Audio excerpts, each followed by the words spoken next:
I love running on the beach in the mornings. And one morning recently, while on vacation, I ran along the seaside, noticing the beauty of the shells brought in by the evening tide. And there were just hundreds of them. And they were different shapes, different sizes, different colors, and many of them were broken, and several of them still fully intact. And in my amazement of them, I stopped for a moment and just pondered them. I wondered where each one had traveled and what they had each seen and experienced along their journey. And I realized that we tend to acknowledge and value only the pretty, fully intact ones, and we overlook and dismiss the broken ones. Yet every shell has a beautiful, unique story, if only they could share it with us. The damaged shells had obviously encountered powerful forces, and they'd met great struggle along the way. Their battle was hard fought, and they had lived to tell about it. In that moment, I realized, isn't that what we do to ourselves too?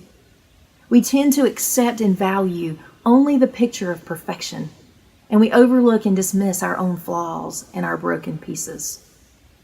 Yet it's through our struggles that we are made stronger and wiser. And it's our battle scars that make us beautifully and perfectly real.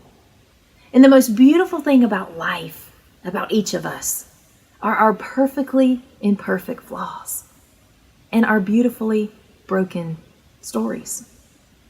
And it's through them, our flaws and our stories, that we connect with and share with others who have the same struggles and similar journeys.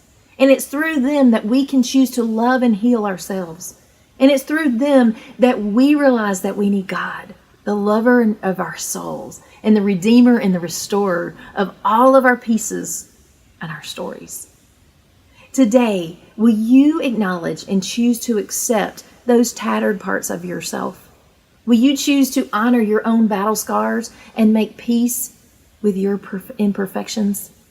Will you take time to relish in the magnificence of the pieces of your own unique, beautifully broken story? Your own battle has been very hard fought, and you've lived to tell about it.